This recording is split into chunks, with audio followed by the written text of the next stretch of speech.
পশ্চিমবঙ্গে এই বিপুল জয়ের পর পোস্ট করেছেন অমিত শাহ, যেখানে তিনি লিখছেন ভয়, তোষণ, অনুপ্রবেশকারীদের রক্ষকদের বিরুদ্ধে জোরালো জবাব। বিপুল জয়ের পর পোস্টে লিখছেন কেন্দ্রীয় স্বরাষ্ট্রমন্ত্রী, এটা তৃণমূলের প্রতি ভয় আর মোদী সরকারের প্রতি ভরসার জয়।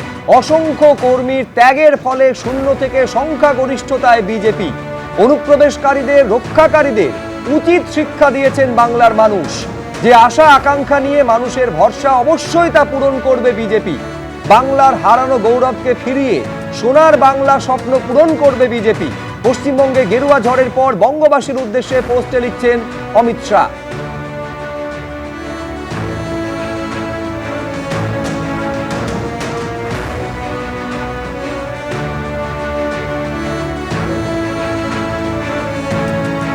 আর এরই মধ্যে তৈরি হয়েছে ফাইল লোপাটের আশঙ্কা, এবং সেই আশঙ্কায় কড়া নির্দেশ দিয়েছেন মুখ্য সচিব, যেখানে বলা হয়েছে অফিস থেকে যেন কেউ ফাইল চুরি না করতে পারে, যেন কেউ কোনো ফাইল পোড়াতে না পারে, কেউ সরকারি ফাইলের কপি যাতে করতে না পারে।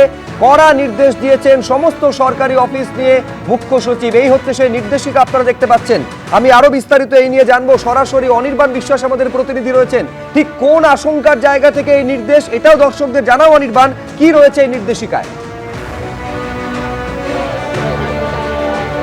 শুভজিৎ, একদমই তুমি দেখতেই পেয়েছো যে এই মুহূর্তে কিন্তু গোটা রাজ্য জুড়ে কার্যত গেরুয়া ঝড়, এবং সেই গেরুয়া ঝড়ের পরিপ্রেক্ষিতে যেটা রাজ্য প্রশাসন মনে করছে যে অনেক সময় দেখা যায় যে রাজ্যের বিভিন্ন দপ্তরে একাধিক দুর্নীতি হয়ে থাকতে পারে বিগত সরকারের আমলে। স্বাভাবিকভাবে সেই দুর্নীতির কাগজ বা ফাইল সেগুলো যাতে লোপাট করা না হয় বা সেগুলো পুড়িয়ে ফেলা যাতে না হয়, সেটা সুনিশ্চিত করতেই কিন্তু মুখ্য সচিব দুষ্যন্ত নারিয়ালের তরফ থেকে কিন্তু এই যে নোটিফিকেশন সেই জারি করা হয়েছে, সেই নোটিফিকেশন জারি করা হয়েছে মূলত বিভাগীয় প্রধান এবং বিভাগীয় সচিবদের উদ্দেশ্যে। এবং সেখানে পরিষ্কার বলা হচ্ছে যে শুধুমাত্র যে এই তথ্য বা ফাইল সেগুলো বাইরে নিয়ে তো যাওয়া যাবেই না, একই সঙ্গে সেগুলো যাতে ক্ষতিগ্রস্ত বা পুড়িয়ে ফেলা না হয় সেটাও সুনিশ্চিত করতে হবে। একই সঙ্গে সেখানে বলা হচ্ছে নোটিফিকেশনে যে কোনো স্ক্যান কপিও যাতে না করা হয়, অর্থাৎ অনেক সময় হতে পারে যে তথ্য লোপাট না করার পরিবর্তে স্ক্যান করে নিয়ে চলে গেল পেনড্রাইভে কেউ। ফলত সেই জায়গায় দেখতে গেলে ইতিমধ্যে কিন্তু বিভিন্ন সরকারি যে প্রতিষ্ঠানগুলো রয়েছে, নবান্ন থেকে শুরু করে বিভিন্ন সরকারি প্রতিষ্ঠানের সামনে কিন্তু কেন্দ্রীয় বাহিনীর যে কিউআরটি টিম, সেই কিউআরটি টিম মোতায়েন করা হয়েছে। কিছুক্ষণ আগেই আমরা দেখেছিলাম নবান্ন কিন্তু কার্যত ঘিরে ফেলেছে সিআরপিএফ।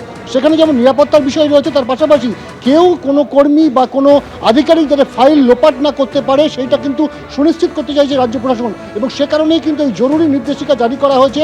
এবং শুধু তাই নয়, এই নির্দেশিকায় বলা হয়েছে যে কোনো দপ্তরের কোনো ফাইল যদি লোপাট করা বা ক্ষতিগ্রস্ত করবার চেষ্টা হয়, তাহলে কিন্তু সেই বিভাগীয় প্রধান বা বিভাগীয় সচিবকে তার দায়ভার নিতে হবে, অর্থাৎ অ্যাকাউন্টেবিলিটিও কিন্তু সেট করে দেওয়া হয়েছে নোটিফিকেশনে।